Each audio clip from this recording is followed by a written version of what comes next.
CPAC, we got some work to do in about 8 to 9 months.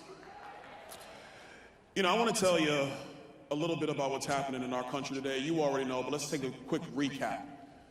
You know, back in 2020, when we were telling the world that the radical Democrats believed in socialism, the media said we were lying.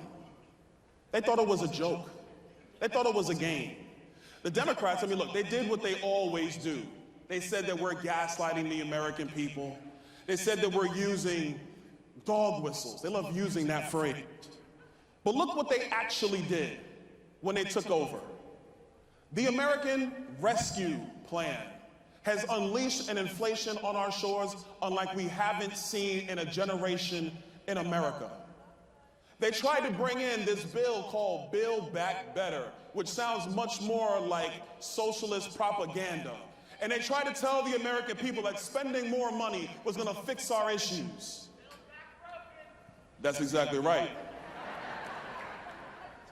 And the only thing that saved us from Joe Biden and Bernie Sanders' radicalism are 2 Democrat senators who actually remember they represent red states. They want to indoctrinate our kids. It's more than gender identity. It's more than CRT. They are indoctrinating our children to make them think that socialism is somehow equivalent to capitalism. They want to do crazy things like spy on your bank accounts. You remember that little one? They try to be cute, say that, oh, if you spend over $10,000, they want the IRS to see everything that you change, everything that you spend on, who you transact with, in order to raise more taxes. They still want to create this Green New Deal, this thing which is pure insanity, which will only de-industrialize the United States. It will empower our allies like we're seeing today. But they're not giving up on these ideas. They want to do more. They killed the Keystone Pipeline. They've opened up our borders. They want to spend massively. I serve on a committee with Ocasio-Cortez. Oh, you've heard of her? Okay. And she literally believes that we can print whatever we want. It doesn't matter how much we borrow. It doesn't matter how much we spend. But she can believe all that while she drives her nice little Tesla and lives in one of the most expensive apartments in Washington, D.C. You see, the left loves to deride capitalism, but they actually love capitalism. They love what it creates for them.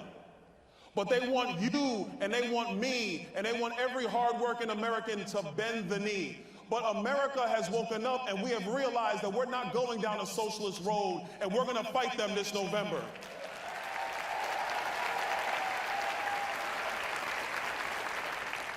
They want to pack the Supreme Court. Why? Not because they're concerned that, John Roberts or some other Republican justice might give them a win here or there. Yeah, John, I'm talking to you. They want to pack the court so that there's never a chance for freedom-loving Americans to actually have a win at the highest court in the land. They don't want a Supreme Court that will interpret the Constitution. They want a Supreme Court that will enshrine socialism in these United States. They want to fix the elections to make the rest of America like California. Even though so many of them come to the great state to vacation and take a day at the beach and sip Moscow Mules. That's actually a pretty good drink, though. I mean, let's be honest. Their design is simple. Their design is to make sure that the elites in our country and the useful idiots in Washington, D.C. are the ones who control our economy. And their target are the young. I went in a public school classroom years ago and I picked up their economics textbook. And when the section on microeconomics, they had a side-by-side comparison between free market capital and socialism and fascist-run economies. And the very textbook that sits in an American classroom made it seem as if both sides had a legitimate argument. This is how far they've gone. But if you examine world history, there is no equivalent argument. You see, free market capitalism is the very thing that has allowed all of us to grow, to thrive, and to succeed. You having the ability to keep your own money and to actually live up to the fruits of your God-given talent and to execute that in a marketplace of ideas and products without government telling you what to buy has unleashed more prosperity than in any other place on the globe.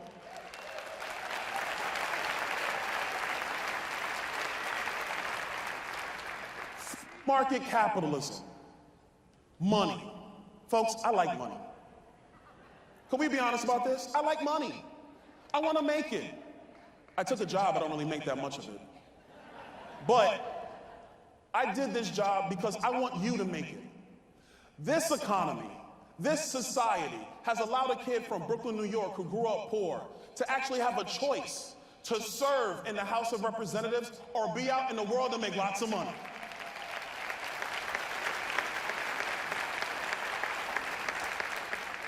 But we gotta fight for it, folks. CPAC, we gotta fight for it. There is no reason we should be quiet and let Bernie Sanders or Elizabeth Warren tell us how economies should be run. I mean, look at how stupid they are.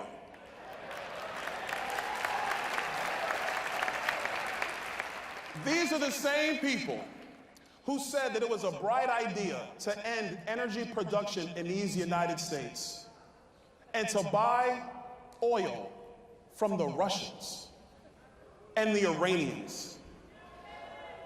People who rather see us bend the knee to them, not just in terms of politics, but who would rather subjugate America to second or third tier status. And these bright bulbs of the dim left actually think that's a smart economic plan.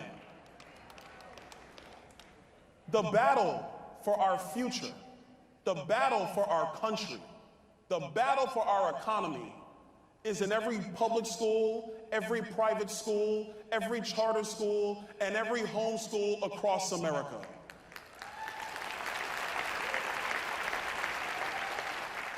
We can win this battle. We can win this battle one very simple way. One, folks, we got to engage in the culture. Young people have built a life for themselves. Well, look, they didn't build it for themselves. Let's be honest. We built it for them, okay? I got kids. I built a life for them. And in their life, oh, thank you. And in their life, they can customize everything. We were waking up in the hotel this morning. My 10-year-old son was like, Mom, I need something to watch. And so she's like, go use the remote. And he looks at the remote and he's like, there's too many buttons. What are all these buttons for?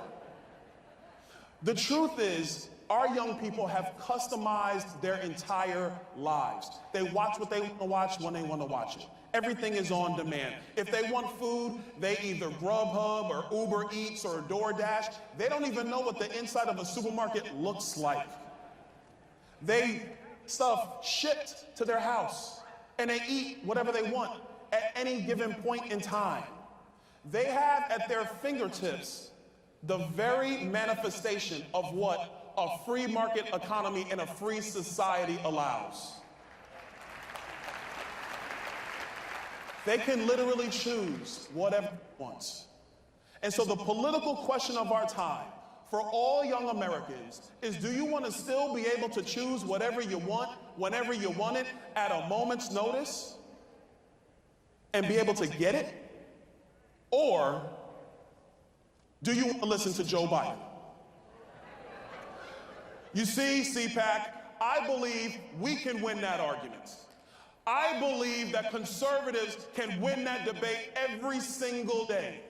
And in a few months, when we finally send Nancy Pelosi home packing, we are going to show America